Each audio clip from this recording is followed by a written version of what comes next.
Hello, so it's Andy Graham. I'm in Tel Aviv, Israel, and let's see, it's 67 degrees. So I just left Cyprus, which was maybe about 4 or 5 degrees Fahrenheit below this. But it says it's going to get up to 71. And I really wish I would have accidentally somehow done this in any other 3 months, the 3 coldest months in Tel Aviv.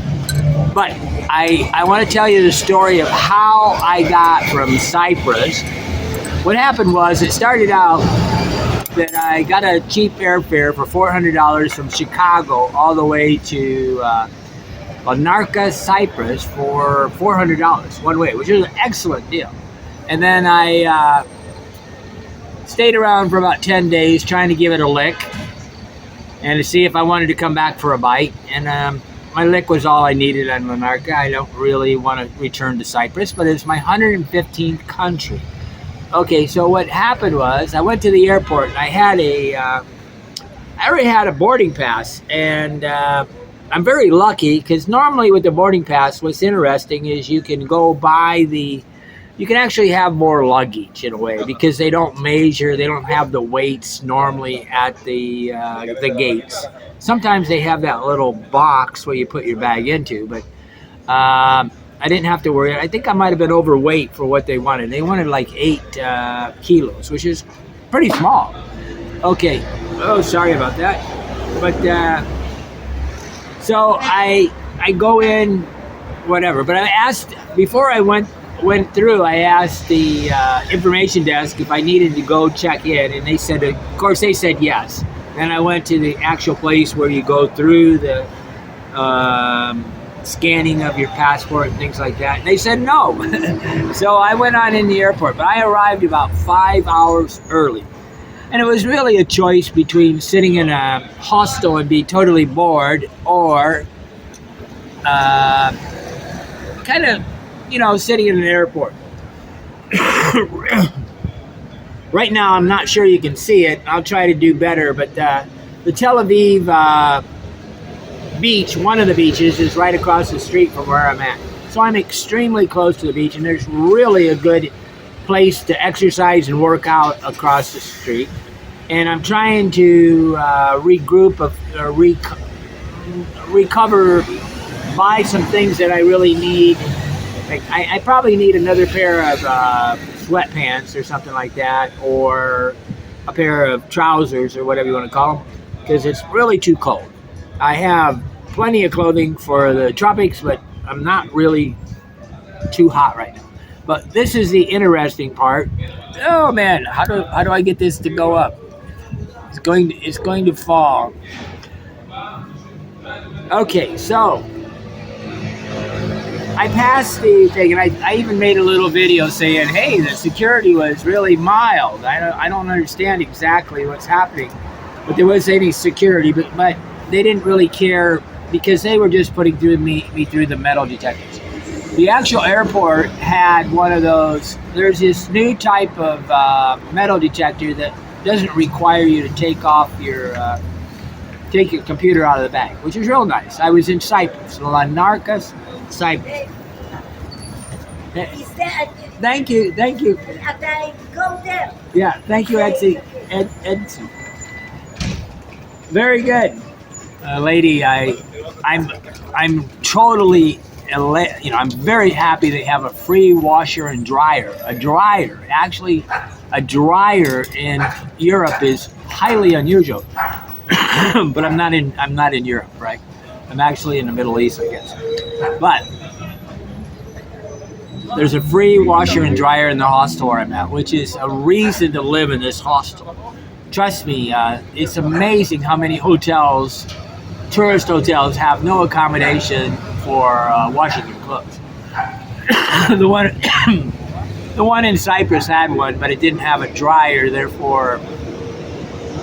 And it was too cold to dry outside, so it was really going to be one of them horrible situations. Okay, well, the older lady Etsy just told me that it was open and I could go use it. I don't know where she's going. I thought she lived in this hostel.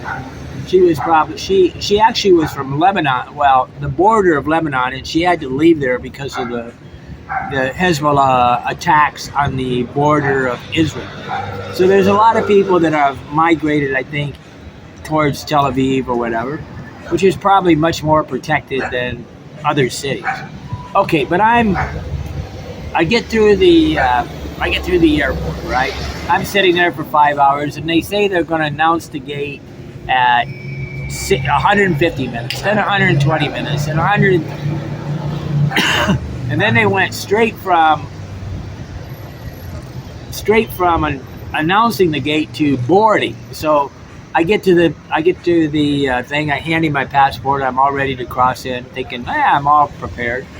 And the guy goes, "Why are you going to Israel?" I said, "I'm a tourist." And I was trying to keep it simple and try not to think. They were pretty good. There was two gentlemen that interviewed me, and they took me to the side, and then they took me into a private room where they took all my backpack apart. They took the rolled bag on the bottom apart. They took my every pocket of my vest. They opened up. They really scrambled everything. I don't think anything was missing, but they really scrambled things. They put it all in a box, and then my vest, which was interesting. They put the vest and the computer and my things in this box, but then they left this bag, which they had all these strings just hanging down because they ripped them out. They didn't really untie any of them. And what's bad about that is these things can get caught in the carousel and rip the thing apart. Carousels rip up a lot of baggage, but I found this one on the carousel. Then I went to the Lost and Found, and they told me that this area where they keep what she called oversized baggage. They gave me 2 receipts for the bags, but nobody ever inspected the bags to make sure. But what was interesting, they got really in great detail about my electronics, and the guy didn't like my computer. He says, "Why do you carry a broken computer?" I was trying to explain to him. I said, it's a very inexpensive $225 computer, and if you're traveling the world, you really don't want to destroy a $1,000 Mac computer or something like that. I travel, but there's 2 or 3. It's pretty beat up, but it's well used, and it's a tool for me. It's not a game. Most of the people that are using computers use them as a game in a way. But they went through every single thing. They looked at my money. They asked me how I earned money, and I said I'm on pension, really, which they don't really understand Social Security, so that it's kind of a fib in a way. But I said pension, Social Security, which made them feel thing, but they didn't think I was over 65, so that was maybe good, maybe bad. Then they asked me where I lived, and I said, well, my home address is in Indiana, but I travel the road. I said what I do when I'm in a dangerous place, because they needed to know that I was safe. Okay, they want to know that I was able to go to live in Israel and stay safe. I said, I'm going to stay in every place that is safe until the information coming from other areas tells me that it's safe to go to the next place. They instantly wanted to know if I was going to Gaza. They wanted to know. I said, I'm only going to go. I said, I'm only going to go where the Israeli army wants me to go. And that's true. And on the other side is I want to go to Jericho and Bethlehem, which is in the Palestine West Bank area. And this is really nebulous. I got that cough in the hospital. I've only been out of the vascular aorta stent for about 15 days, 20 days right now. But I'm doing great. Other than my little cut around my femur area, my groin area, is kind of a big lump. It's gotten really small. It was a big hand-sized lump. Now it's just a finger-sized lump, but it's still a lump. They glued together the skin. Okay, but so they took all my, they made me hold up my arm. They took one of them wands. They even made me take my pants down. They didn't do a cavity search where they stick your finger up your butt. But the guy had one of that thing. I actually asked him to check my chest for metal. and he couldn't find any metal in my chest. So that's kind of interesting because I actually have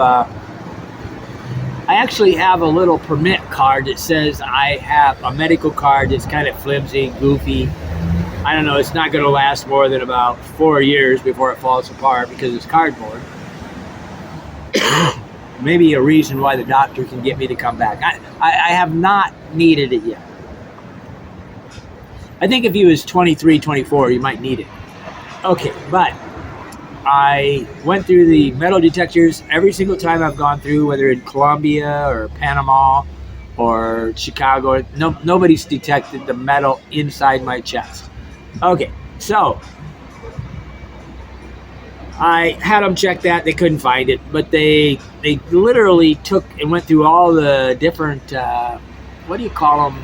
Like the hems of my pants, the shoes. They took them off. They put them in the other thing.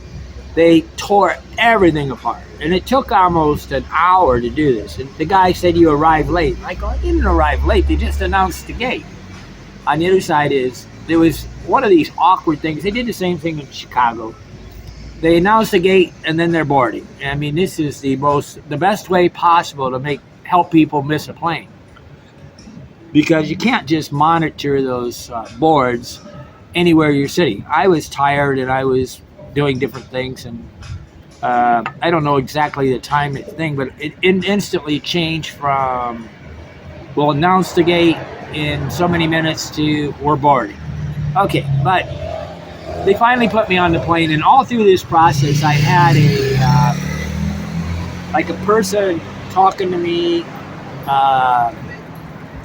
an escort. And then I got grilled by 3 different people, and they did everything they could to discourage me. On the other side I said, I'm going to Israel. And they probably never had anybody say they're going to Israel for 2 months that was a tourist. I mean, most people that go to Israel are either volunteering, which is kind of weird. I have no idea why you'd need to volunteer in Israel. Actually, I was just hearing on the news that Doji, Elon Musk, and Vic Bizami, I can't say his name, they may try to get rid of this aid to other countries, which is totally a joke, in my opinion. After 115 countries, and I think entangling ourselves entangling ourselves with aid is the wrong thing. There are things like tsunamis and hurricanes and earthquakes where, yeah, you can go in and temporarily give them aid, but that's not how aid organizations work. The minute they enter a country, they build a building, and they're never leaving, and that is a problem. There's got to be an exit strategy on any aid organization or missionary or anything. If they're not ever planning on exiting or leaving, they're not really an aid organization. It's just a business. Okay, but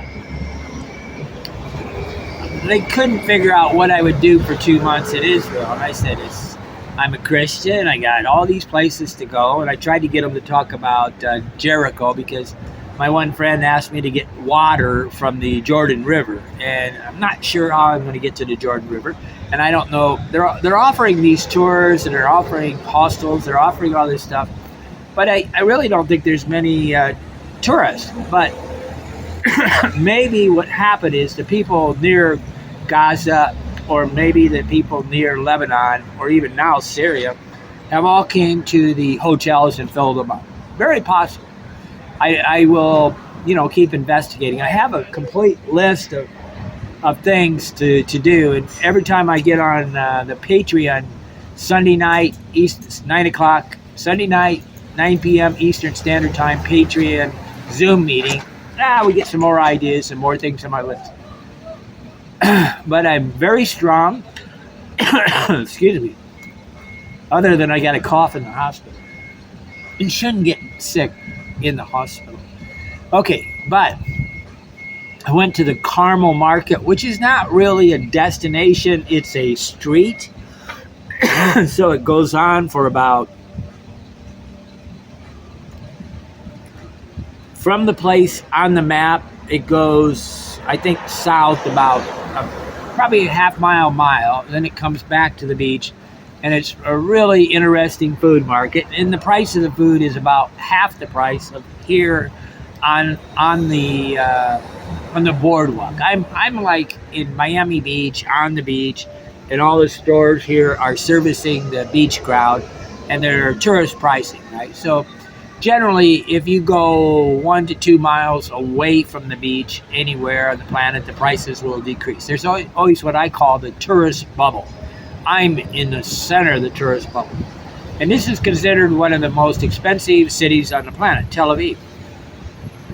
Okay, so I get on the plane. They put me in a separate seat for some reason. They put me all the way at the back. It's seat number 58A on a window seat, but the last seat on the plane.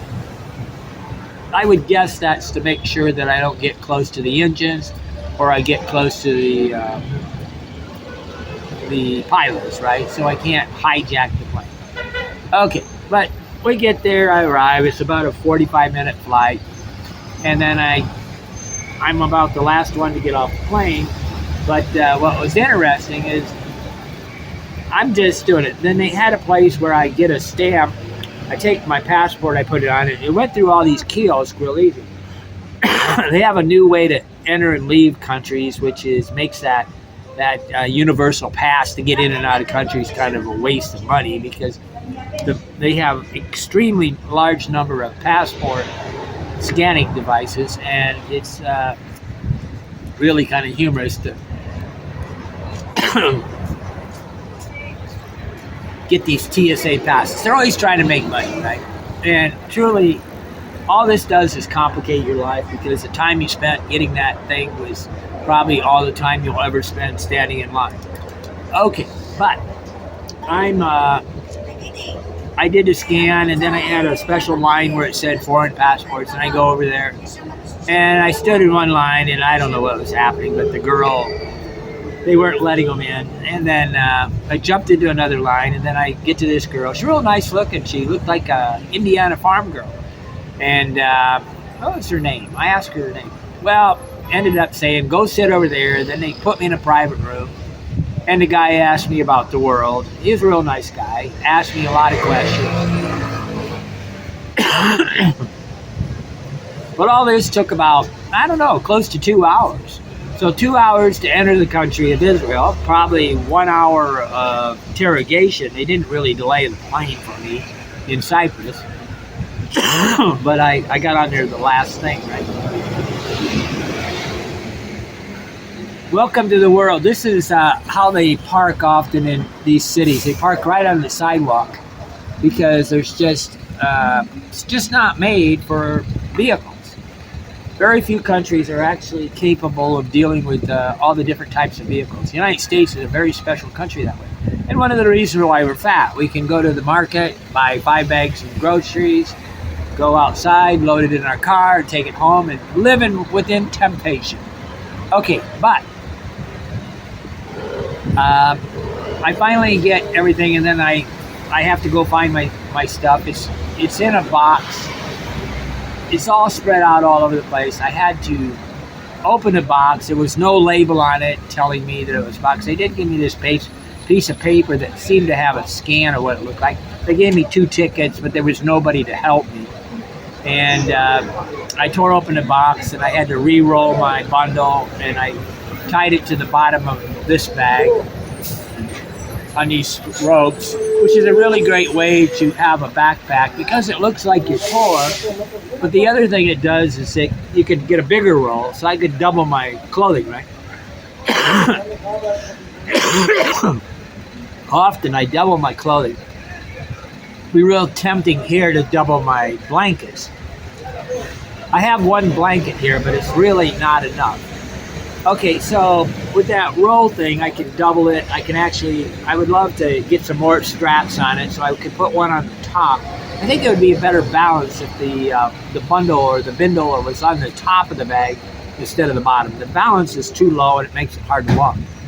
But I'm not too happy, but on the other side is I understand Israel is a dangerous country, and they have a lot of people trying to blow up airplanes and stuff like that. But there are smart people. They're very clever. They're not they are probably the sharpest tack on the planet, right? And which is why most people don't like them, is because people generally don't like people that are smarter than them. Instead of appreciating people that are smarter than them, they get angry. It's like some of my family doesn't like Elon Musk, and I want to say it's just because he's smart. It's like being rich. A lot of people don't like rich people, and that's all they want to be. But if they got rich, they would realize that nobody likes them. But it's kind of a double-edged sword. Well, then the adventure comes. I get on the train, which was relatively easy, although I think I gave the lady 50 shekels, which I don't think she gave me 20 shekels. I think she cheated me. But who knows? I was asking if they had a senior discount. I do know that the whole country gives senior discounts, which I'm going to start taking because as I see it, I don't have enough money, and I should try to take any kind of money that is given to me because you got to protect yourself, okay? And I need to stock up on money and live in places that are living within my means. I'm losing between $6 and $10 a day in over budget, which I could probably make up in Togo. But $10 a day is designated as part of my budget. I made a video about a week ago on Israeli budget of $44 a day. And anybody that donates to the GoFundMe page for Israel could help me out. The ideal price to pay for a hotel to be really comfortable would probably be right around $65 a day. Then you can live in a hotel. But I don't really want to live in a hotel. I always want to live in hostels because the most amount of information is in hostels.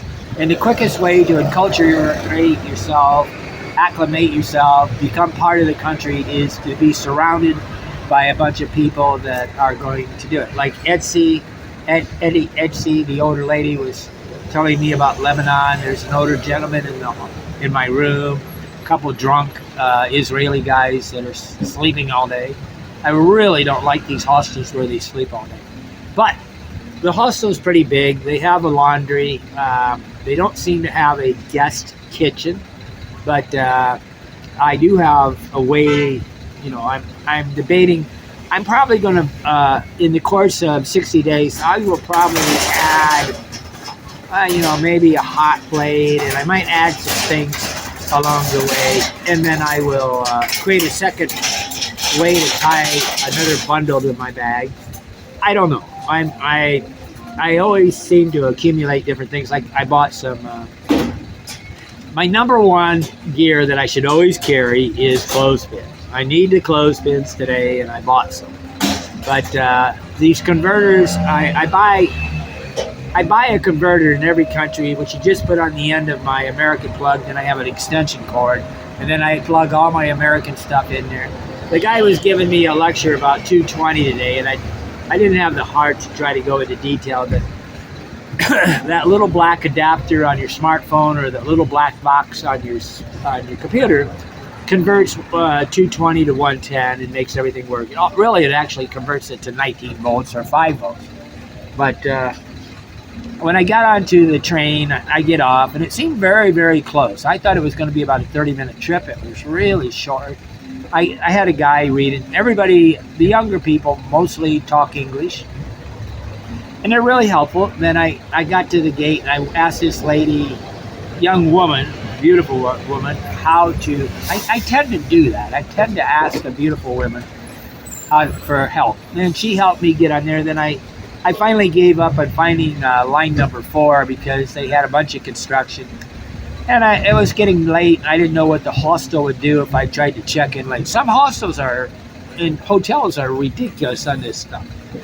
They will lease out your room and do it, but I had the whole week paid for it, right? Booking.com said pay on arrival, then the last day they suddenly give me a link to pay. You never know with these guys, but in some ways it's better to pay before you arrive at the hotel. Then you miss out on the VAT, the taxes, and all that stuff. Maybe. there's all these hooks and things. That's one reason why I don't do Airbnb, is because you just endless little add-ons which you never know, and they don't tell you the location. And location is absolutely everything on a hotel. But I wanted to be close to the beach because I remember coming to the beach in before, and this is one of the better beaches on the planet. They got a lot of work on. But I get on the taxi. The taxi says 50 to the girl. I get in, and then he starts screaming 60. Rome to Rio says really about 30, maybe 40 shekels. And Rome to Rio seems to always be half the price of what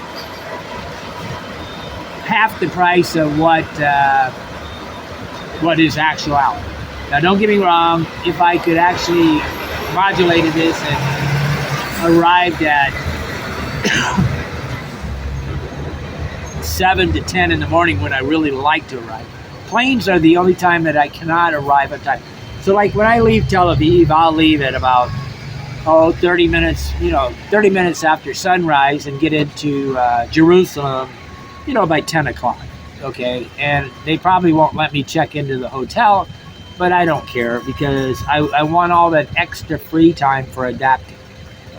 If you don't have the patience or the free extra time to adapt, then you basically paint yourself into a corner, right?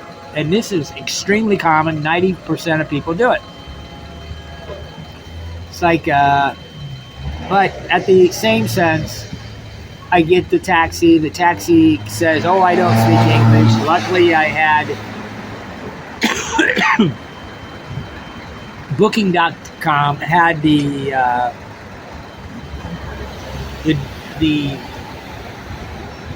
address in Hebrew, so I showed him the thing and made sure. But I got out. I had already broken enough shekels that I had got in a money exchange. I don't like to use the ATMs at the airport because it's like the prime place to change the exchange rates and take advantage of these. So I usually use an ATM in other locations closer, but I often exchange about $20 to say $100 at the airport in cash. But I had a bunch, about 115 euros that I traded. I lost $16 in the thing. I call that $16 leakage. There's always leakage. But I could have kept the euros and used them in Brussels. They're really not worth anything anywhere else except in Europe. And I guess Cyprus, which is part of, the European Union, I guess. Okay, but I get to the thing. He's got GPS. He brings me right. And luckily, the hostel had huge signs on it, which is sometimes not. Like, see, I think the one in Cyprus had a little dinky sign, and this is often a sign that they're trying to cheat on taxes. Or all they do is they rented a big building and then they put a bunch of beds in there, this one was a flop house hostel full of people that drank all night or whatever. The number 5 rated hostels, or the best rated hostels in Europe, are usually just alcoholic flop house hostels. I highly recommend, if you're in Europe, to not get a 5 rated. That means it's a party hostel. Always get a 4 or 3 rating. And then you always look at the videos to try to see if they have lockers. Lockers, wash machines, and things are much more important than the party or the tourist. But the closer you are to when I'm in Europe, I always stay close to the bus line or the train station. That way, then I walk. Europe's got to be one of the most difficult places on the planet to travel. Absolutely unbelievable. But easier than the United States, because in the United States, if you don't have a car, it's about impossible to travel. So United States must be the most difficult place to travel on the planet. Now the prices are probably about the same. But I'm in Tel Aviv, one of the most expensive cities on the planet. I'm Andy Lee Graham, and I've lived in 115 countries, and I've been doing this for 26 years. I'm here and you're not. Why not? Very good time to come to Israel. Absolutely the best time in the world to come to Israel. I'm in Tel Aviv, close to the beach, and I can't tell anybody where my hostel is. And I won't be telling them because the trolls on Reddit are always in attack phase. They actually canceled one of my Amtrak tickets because I accidentally showed the ticket. They are amazingly. They need to get a life. They're like a bunch of boys up in the upstairs of their house where their mother lives, or in the basement whacking away. Right? Definitely some creepy people out there. But I'm in an investigation mode. I'm going to be really kind of a witness. I'm traveling as a witness to what's happening in Israel, trying to do it. And I learned today, one of the things is people that were close to Gaza or people that were close to Lebanon have probably moved inland, and a lot of them are probably either staying with family or loading up the hotels. I'm Andy Lee Graham. I'm in Tel Aviv. It's December 10th, 2024. I'll be here till about February 2nd or 3rd. Or if I get bored, I'll just leave. Then I'm going to Africa. I'm here and you're not. Why not?